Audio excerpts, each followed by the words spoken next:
Reka ndabaramutse mwebwe mwese bakunzi b'ibiganiro vya televiziyo Isanganiro kaze mu mwanya wo kubashikiriza amakuru y'uno munsi nayo twabateguriye tuyatangurire ku ngingo nkuru arizo zikurikira.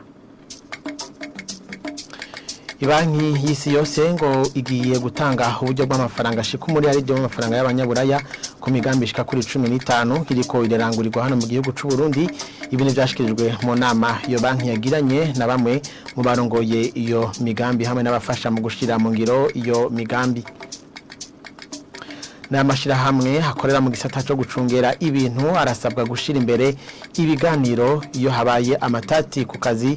Ibi bikaba byashikirijwe mu nama yo kurabira hamwe akamaro k'ibiganiro iyo habaye amatati ku buzi. Mu kanya rero turabashikiriza inkuru imwe ukwayo.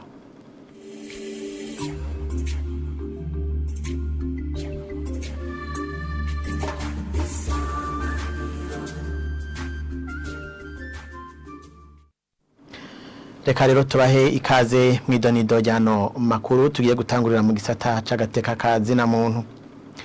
Uburundi ngo burafise ibigo vyakira imfuvyi, ibigo vyakira abageze mu zabukuru hamwe ndetse n'ibigo vyakira abagendana ubumuga. Ibi nibishikirizwa n'umugenduzi ajejwe ibijanye no gushikirana ni mu bushikiranganje bujeje gushikirana nyene ni mu gihe kwigenekerezo rya 16 ntwarante buri mwaka ari umunsi mpuzamakungu wahariwe igikorwa cyo gushikira abatishoboye Ile-de-France Majambere. Leta ubwayo irafise ibigo vyitaho abagendana ubumuga bibiri, kimwe kiri ngahe Bujumbura ikindi kiri Ingozi. Leta kandi irafise irerero ry'abana b'imfuvyi. Leta kandi irafise ibigo bibiri vyakira abana aba bari mwibarabara aho bibafasha muri ico gihe kugira ngo bibe bakingira ubwa mbere inkurikizi bashobora guhurira mwibarabara, hanyuma kandi bakabigisha n'ingene bo kwitwara mu kibano mu kurindira ko baca basubiza mu miryango.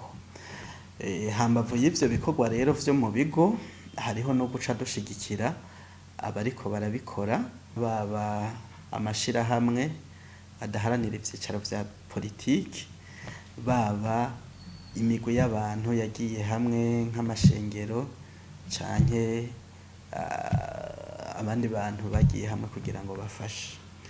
Leta rero irashigikira cane imigambi iyo baba bayizanye mu bushikiranganje. Turafise uburyo twageneye gufasha imigambi ishigikira ibigo nk'ivyo biba vyavuze yuko bigomba gufasha abantu badafise ubushobozi. Hari ibigo 8 by'abageze mu zabukuru mu Burundi, hari ibigo 19 by'abagendana ubumuga, hariho 115 birera abana baba imfuvyi canke abafise amikoro make bakuye mu miryango ifise amikoro make. Ico gihe ivyo bigo vyarimwo abana bashika 7,394 abo twashoboye kugendera. Vyarimwo abageze mu zabukuru 484. Murumva yuko abo bantu atari bake, ku buryo tubona yuko rero igikorwa cyo gufasha by'ukuri mu Burundi kiriho, kandi tukabamenyesha ko ibi bigo bishobora no kuba birenga, kuko hari ibigo usanga vyaravutse mugabo bitaje kwimenyekanisha mu bushikiranganje. Uno munsi rero turateye intege abantu bose bariko baritanga bafasha, arabafasha abana babikore mu kuri kandi mu kwizigirwa, arabafasha abagendana ubumuga babafashe bumva yuko bajya abantu bagendana ubumuga nabo nyene bafise ico boterera igihugu igihe abantu bose babitayeho.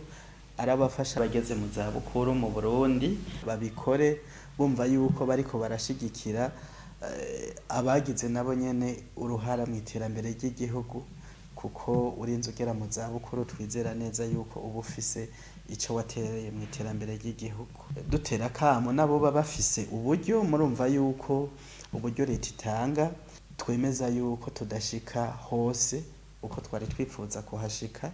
Abantu rero bazane uburyo bashire muri iki gikorwa cyo gushigikira abantu bafise amikoro make. Mu gisata c'ubutunzi banki y'isi yose ngo igiye gutanga amafaranga ashika muri yaridi y'amafaranga y'abanyaburaya ni ku migambi 15 iriko irangurirwa hano mu gihugu c'u Burundi vyashikirijwe na Veronique Kabongo akaba aserukira ibanki y'isi yose hano mu gihugu c'u Burundi hari kuri uyu wa gatatu mu nama n'abajejwe iyo migambi hamwe ndetse n'abafasha gushira mu ngiro iyo migambi ni nkuru tubaza Rizigahimbare. Muri iyo nama yahuje abajejwe imigambi abafasha mwishirwa mu ngiro ryayo hamwe n'abakorera amashirahamwe atandukanye Epimake niko bitangwa ajejwe iterambere ridakumira mwishirahamwe World Vision avuga ko uruhara rw'umunyagihugu mwishirwa mu ngiro ry'imigambi y'iterambere ari ntangere. Ino koraniro nirijanye no gusuzumira hamwe ibijanye n'uruhara abenegihugu bagira mu gushira mu ngiro kambere no mu gutegura hamwe no gushira mu ngiro imigambi y'iterambere ryo mu kibano, iterambere mu bijanye n'imibano no mu bijanye n'ubutunzi kambere no gutsimbataza intwaro ibereye aho bari nama projet y'igihugu mugaba habwa uburyo ni banki y'isi yose kugira ngo barabire hamwe ibijanye n'ubwo ruhara rw'umwene gihugu mu iterambere mu gushira mu ngiro imigambi ibera mu burere baba barimwo mu kibano iwabo. Ubwo ruhara nago rero rukaba ari ntangere gose mu bijanye no gutera imbere. Nta gihugu na kimwe coshobora gutera imbere abene gihugu gushika hariya hasi ku mitumba no ku bucimbiri batabigizemo uruhara. Veronique Kabongo aserukira banki y'isi yose mu Burundi amenyesha ko ibanki y'isi yose igiye gutanga uburyo bungana n'umuri yaridi mu mafaranga y'amanyaburaya kugira ngo afashe mu migambi isanzwe irangurirwa mu gihugu mu bisata bitandukanye harimo indero amagara y'abantu n'ibijanye n'inyubako hamwe n'ibindi. Turafise igikorwa kinini mu banki y'isi yose nari nabivuze ubu tugiye kurenza umuri yaridi w'amafaranga y'amanyamuraya mu gushigira imigambi 15 isanzwe iri kirarangurirwa ngaha mu gihugu. Turafasha mu bisata bitandukanye bijanye n'imibano, indero, magara y'abantu, ubutare n'agataka, ibijanye n'inyubako, gukora amabarabara. Turafasha kandi no mu bijanye no gutsimbataza imigenderanire mu karere. Tugiye maze gukora cyane kugira ngo tugurure inzira y'ibidandazwa hamwe n'igihugu ca Kongo. Dufashe kandi no gutsimbataza iterambere y'imibereho y'abanyagihugu bato bato hamwe no kubegereza ubutegetsi et appuyer le désir de décentralisation du gouvernement. Bamwe mu bajerwe imigambi bari muri iyo nama bakaba bashikirije ariko intambamyi zimwe bagira mwishirwa mu ngiro y'imigambi.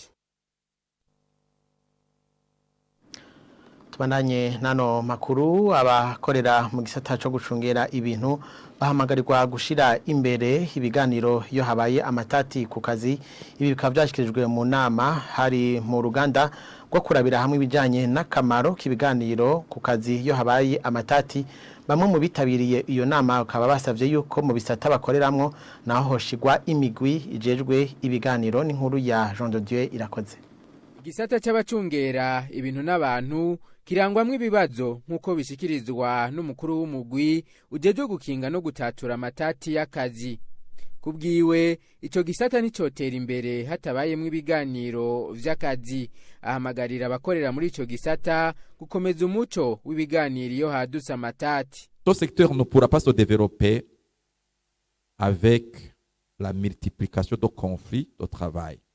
Ico gisata ntikizotera imbere muri co hagwiriye amatati y'akazi. Yaba bakoresha yaba abakozi nta numwe yunguka mu gihe hamwe kwinubana mu gihe hama amatati y'akazi. Ni kubwiyomvo umugwi w'igihugu ujejwe gukinga no gutatura amatati y'akazi nk'urwego rufitiye ububasha watunganije kino gikorwa kugira ufashe abakorera muri ico gisata kwamana ntaryo bashira imbere ibiganiro mu kazi nk'umushinga w'iterambere rirama comme pilier du développement durable.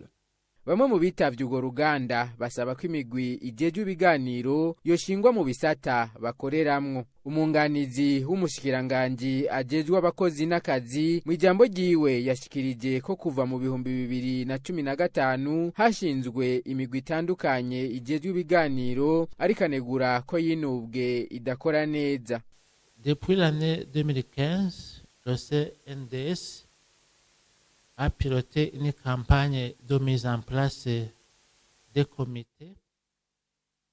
Kuva mu mwaka wa 2015 umugwi w'igihugu jeje gutatura amatati y'akazi wararongoye isekeza ryo gushinga imigwi jejwe bene ivyo biganiro mu kazi hisunzwe nyabutatu mu bisata vy'imirimo kugira ngo yamiganire ingorane z'akazi mu ntumbero yo gukinga no gutunganya amatati yega abari muri ico gisata hatibagiwe abakorera mu gucungera abantu n'ibintu yamara turazi ko izo nzego zidakora neza. Néanmoins, nous sommes au courant que ces comités ne fonctionnent pas bien. Urwo ruganda rwatunganijwe mu ntumbero yo guhimiriza abakorera mu gisata cyo gucungera abantu n'ibintu ku ruhara n'akamaro k'ibiganiro mu kazi kugira abakorera muri ico gisata batekanigwe nk'uko umukuru w'umugwi ujejwe gukinga no gutatura amatati mu kazi abivuga. Imbere yo kurangiza hano makuru dukubitire mu makungu kubijanye n'intambara iri kwibera mu gihugu ca Ukraine aho umuji wa Kharkiv ngo ubangamiwe cyane n'ibitero by'amabombe kuri imwe muri ivyo bitaro kuri imwe mu bitaro biri muri uwo muji ngo akaba hateguwe icumba kiri munsi kugira abagwayi hamwe n'abaganga bashobore kuba baragiye kubera ko bavuga ko ngo batekewe cyane n'ubwoba kubera ivyo bibombe. Inkuru ya Euronews tuyibaze Nicole Ninazwe. Ils sont des victimes de l'autre guerre de l'Ukraine. Abo n'abanya-Ukraine bagwariye COVID-19 mu bitaro biri Kharkiv imwe mu bisagara bibangamiwe n'ibitero by'Uburusiya. Les bombardements de l'armée russe. La peur d'être attaqué est bien présente chez le personnel de l'hôpital et les patients. Ubwo bakaba ari bwose kubakora muri ivyo bitaro n'abahagwariye batagira uko bahunga. Urongoye ivyo bitaro agira ati nkuko mubibona amadirisha arogaye mu gatondo no mwijoro haguma haturika amabombe y'Imana ishimwe ntakiraturikira kuri bino bitaro ariko umwanya n'umwanya dushobora gushikirwa. Abakozi bo muri ivyo bitaro bakaba ariko bariyungunganya mu kurondera inyishu mu gihe botegwa. Musi y'ivyo bitaro hakaba harateguwe n'icumba co kwimuriramwo abagwayi hagize igitero coba. Urongoye ivyo bitaro arongera ati tuguma tumanuka hano uko twumvise igituritse. Kuva iyo ntambara itanguye mu gihugu ca Ukraine abakozi benshi ntibagira uko biyunguruza aho bamwe bahitamwo mbere kwimuka bakibera muri ivyo bitaro. Nayo umurindi w'abandura COVID-19 uguma wiyongera mu gihugu ca Ukraine aho kuva muri Ruhuhuma abantu bagera ku 40,000 aribo bandura uwo mugera ku munsi. Et la pandémie est passée au second plan.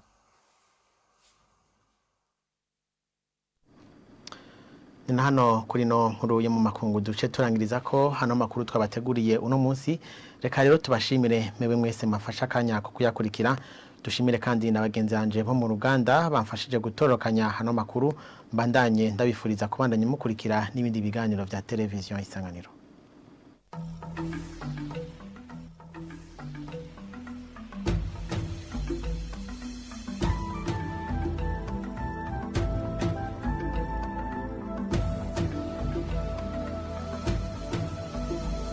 Isa